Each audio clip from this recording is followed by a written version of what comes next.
कलकत्ता में एक ladies nurse के साथ बलात्कार होता है, हत्या होता है और हत्यारा ये नहीं सोचता है कि मैं पकड़ा जाऊंगा।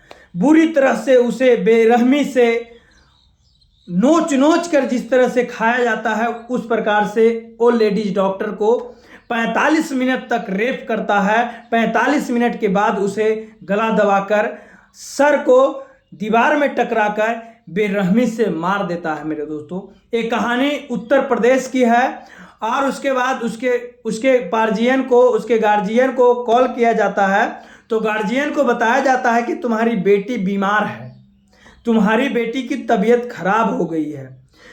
बेचारे गार्जियन लेडीज डॉक्टर के माता पिता रोते बिलखते हुए हॉस्पिटल पहुंचते हैं।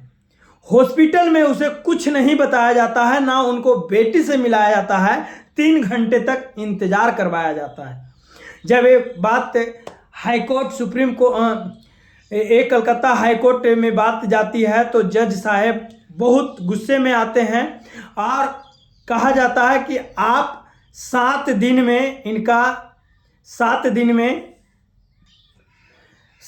में इसे हमें जल्द से जल्द प्रूफ चाहिए, नहीं तो ये केस सीबीआई के पास चला जाता है। गार्जियन बेचारा 3 घंटे तक इंतजार करते हैं, 3 घंटे तक रोते बिलखते रहते हैं, लेकिन उनका कोई सुनने वाला नहीं होता है। आपस में सभी लोग बात करते हैं लेकिन उनसे कोई बात करने वाला नहीं होता है। एक व्यक्ति आता है और उनको कान में जाकर कहता है कि ये मैटर को क्लोज कर दीजिए, ये मैटर को मैनेज कर दीजिए। बताइए, इतनी बड़ी मैटर को किस प्रकार से मैनेज करने की बात हो रही थी। वहाँ पर बेटी से मिलाया नहीं जा रहा था, लेकिन मैटर को मैनेज करने की बात वहाँ हो रही थी। मैटर मैनेज करने की बात इसीलिए हो रही थी कि वो कॉलेज की बदनामी ना हो, वो हॉस्पिटल की बदनामी ना हो। मेरे दोस्तों, चलिए मैं आपको एक सच्ची घटना बताते हैं। आदाब, सत श्री अकाल, नमस्कार। मेरा नाम गौतम और मैं आपको एक सच्ची घटना कोलकाता वेस्ट बंगाल की राजधानी कोलकाता की मैं बात करता हूँ। वहाँ एक कॉलेज है आरजी कर मेडिकल कॉलेज है और हॉस्पिटल है। जब बात होती है मेरे दोस्तों, एक युवक जो शंभुनाथ पंडित रोड के निवासी है, उसका नाम संजय राय है। संजय राय उस हॉस्पिटल में दोपहर के समय जाता है और एक युवक को वहाँ भर्ती कराता है और फिर वहाँ से चले आता है। लेकिन फिर ये 8 बजे जाता है, 8 बजे रात को 8 अगस्त को ये मैटर है। 8 अगस्त की रात 11 बजे वो फिर से हॉस्पिटल जाता है उस मरीज का हाल समाचार जानने के लिए, उससे पूछताछ करने के लिए, जांच करवाने के लिए कि आपका अल्ट्रासाउंड ये सब को जांच कराने के लिए वहाँ फिर से ये व्यक्ति 11 बजे रात जाता है और फिर वहाँ से चले आता है। और ये युवक फिर 11:30 बजे रात को ये हॉस्पिटल फिर जाता है और इस मरीज से मिलता है और उसके बाद दूसरे मरीज जो चौथे तल्ले में, उसी हॉस्पिटल में चौथे तल्ले में थे, उससे मिलता है, उसको मदद करता है क्योंकि उसको कल हॉस्पिटल में ऑपरेशन होना था। मेरे दोस्तों, बात यहाँ तक सब ठीक चल रहा था। मेरे दोस्तों, ये दरिंदा फिर घूमते घूमते 2:30 बजे हॉस्पिटल से निकलकर परिंदे में घूमने लगता है, जो वहाँ पर ग्राउंड होता है उसमें घूमने लगता है। ये दरिंदा संजय राय घूमते घूमते, और ये जो लेडीज डॉक्टर थी ये अपना काम पूरा कर दोस्तों के साथ खाना खाकर माँ के साथ बात कर रही थी। माँ को बोल रही थी कि माँ, मैं आपको कुछ देरी बाद करता हूँ, थोड़ा राउंड लगा कर आता हूँ। राउंड लगाना मतलब घूम कर आता हूँ, मरीज को देख कर आता हूँ, उसके बाद मैं आपको अच्छे ढंग से बात करूँगा, ठीक प्रकार से बात करूँगा। माँ भी सोचती है कि बेटी काम कर रही है, कुछ नहीं बोलती है। उसके बाद कहती है कि आप जाओ वहाँ से बात कर, उसके बाद हमें कॉल करना। फिर दोस्तों के साथ ये खाना खाता है। खाना के खाने के बाद एक बरंदे होते हैं जो स्टाफ के लिए होते हैं, लेडीज स्टाफ के लिए होते हैं। वहाँ जाकर ये सो जाती है। ये 2:30 बजे की बात है। वहाँ पर ये लेडीज डॉक्टर जाकर सो जाती है। सो जाने के बाद ये दरिंदा संजय राय वहाँ पर परिंदे में घूर रहा था और लेडीज डॉक्टर जहाँ सोई हुई थी वहाँ ये 2:30 बजे पहुँच जाता है। 2:30 बजे उसी बरंदे में ये भी पहुँच जाता है। पहुँचने के बाद ये दरिंदा उस लेडीज महिला के साथ ऐसा किया कि आपका सुनकर रूह कांप जाएगा मेरे दोस्तों। हर अंग को ये दर्द दिया। लेडीज जो पर्सनल पार्ट लेडीज का जो पर्सनल पार्ट होता है उससे एक क्या किया, पूरा ब्लडिंग होने लगा। इसकी आंख से ब्लडिंग होने लगा, इसके मुंह से ब्लडिंग लेडीज डॉक्टर को होने लगा। इस दरिंदा ने 45 मिनट तक उस महिला के साथ नोच कर खाने का काम किया। ये दरिंदा इतना भयानक है। ये दरिंदा पहले भी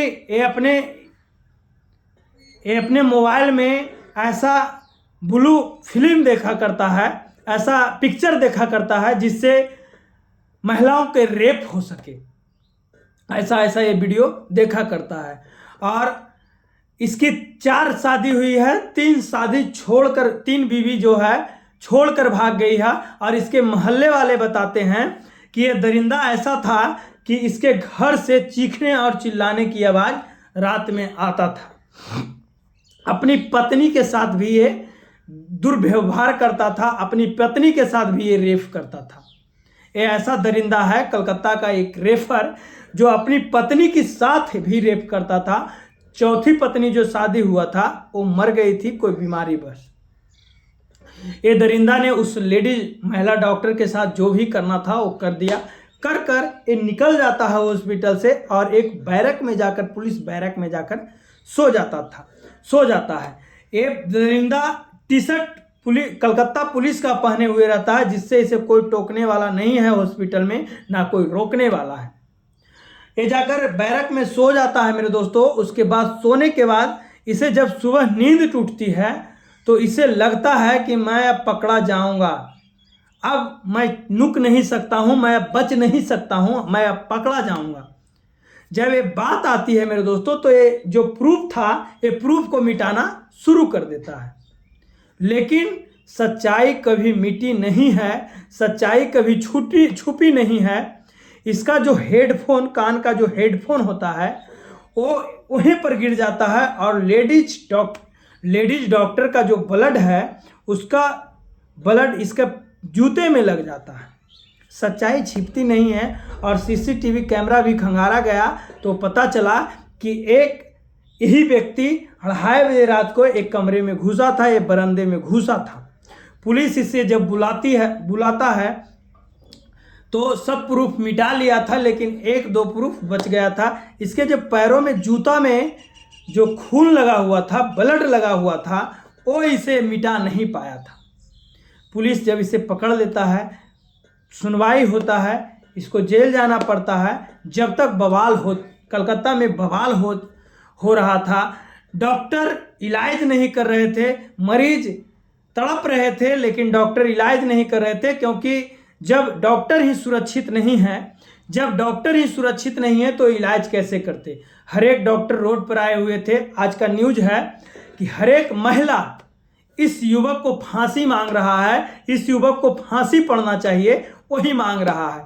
हर महिला का यही पुकार है कि निर्भया जैसा ये दरिंदा किया है, ये निर्भया जैसा ही इसका कांड होना चाहिए। निर्भया जैसा ही इसको फांसी पर, जैसे निर्भया का अपराधी को फांसी पड़ा था, उसी प्रकार से इसे भी फांसी पड़ना चाहिए। मैं बता देना चाहता हूँ, मैं वीडियो किसी को ठेस पहुंचाने के लिए नहीं बनाता हूं, लेकिन ये वीडियो से मैं आपको यही बताना चाहता हूं कि अगर आपके बच्चे बाहर में पढ़ते हैं या नौकरी करते हैं तो आप अपने बच्चे पर थोड़ा ज़्यादा ध्यान दीजिएगा। और बच्चा और बच्ची जहां भी रहते हैं वो सेफ्टी जगह रहने का काम करें, क्योंकि दरिंदा चिलगम जैसा तुम्हें चबाने का काम करेगा। चिलगम जैसे तुम्हें चबाकर, जिस प्रकार से तुम चिलगम चबाकर फेंक देती हो, उसी प्रकार से ये लोग दरिंदे तुम्हें चिलगम जैसा चबा जाएंगे और फेंक देने का काम करेंगे।